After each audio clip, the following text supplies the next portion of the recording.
सिंह भदौरिया जी वो कह रहे हैं कि बिहार के लिए तमाम बातें कही गई थी, तमाम बड़े बड़े वादे किए गए थे, इतना पैकेज हम देंगे। क्या आप लोगों ने कुछ भी बिहार के लिए किया जितना आप लोगों ने कहा? उन्होंने कहा कि देखिए आज भी जो है युवा वहां बेरोजगार पड़े हुए हैं, आज भी किसान आत्महत्याएं वहां पर कर रहे हैं। क्या काम किया आप लोगों ने, पूछ रहे हैं वो। देखिए निशा जी, बिहार को जिस तरह से भारतीय जनता पार्टी जब से वहां आई है सत्ता में, बिहार को हर तरह से विकसित किया गया है। आज बिहार में इंफ्रास्ट्रक्चर बहुत अच्छे चल रहे हैं, युवाओं को वहां रोजगार मिल रहा है। क्या इंफ्रास्ट्रक्चर चल रहे हैं तो इसमें युवाओं को रोजगार नहीं मिलता? क्या ये सब हवा हवा में काम हो जाते हैं? वहां बहुत अच्छी शिक्षा पे हमने सुधार किया है। वहां हमने टेक्निकल शिक्षा बहुत लेके आए, हथकरघा जितने भी उद्योग है उनको वो प्रधानमंत्री योजना से उन्हें लोन दिया, ऋण दिया जा रहा है, उससे उसको बढ़ावा मिल रहा है।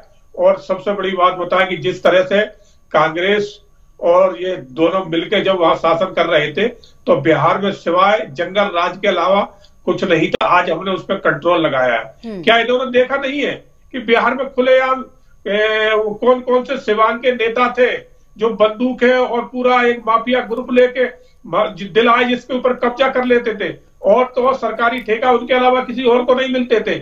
आज सरकारी ठेका पारदर्शिता के माध्यम मिल रहे हैं। आज वहां नहीं है कि ये सिवान के नेता हैं, ये डॉन है तो इनको मिलेगा। ये चीजें आज हमने वहां खत्म कर ली है। और अभी देखा होगा कि हमने जो है हमारा जो बजट निकाला था, बजट में भी बिहार के लिए कितना बड़ा पैकेज दिया है, शायद ये तो कभी दे नहीं पाए।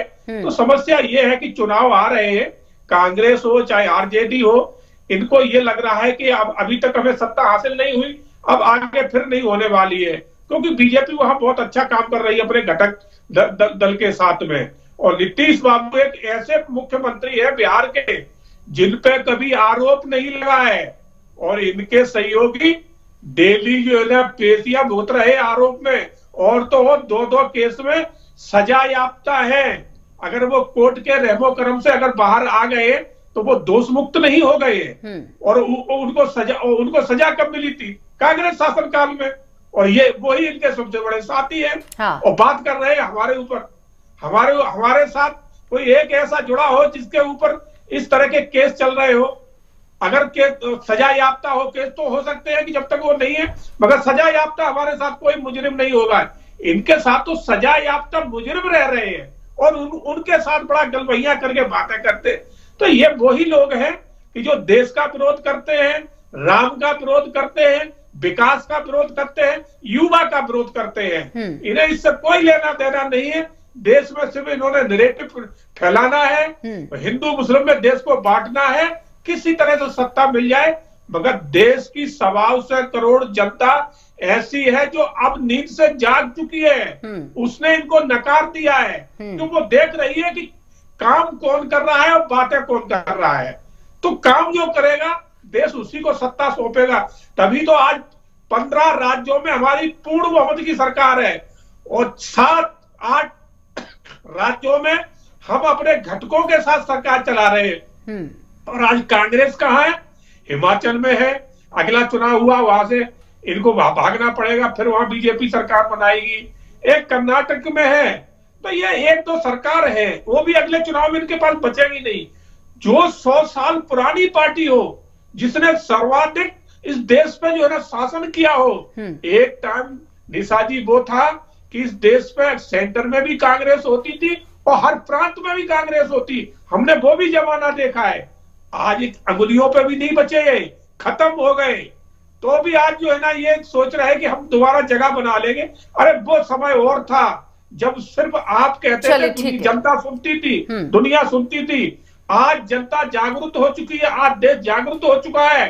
जिस तरह से आपने हमारे धर्म को, संस्कृति को। ठीक है, कैप्टन सिंह भदौरिया जी वापस आपके पास मैं आऊंगी। मुन्ना खान जी वो कह रहे हैं कि अच्छा इंफ्रास्ट्रक्चर है जिससे लोगों को वहां पर रोजगार मिल रहा है, अच्छी शिक्षा वहां पर दी जा रही है। इस पर जवाब आप दीजिएगा, लेकिन उससे पहले मैं मनोज कुमार जी का रुख करूंगी। काफी देर से वो हमारे साथ बने हुए हैं।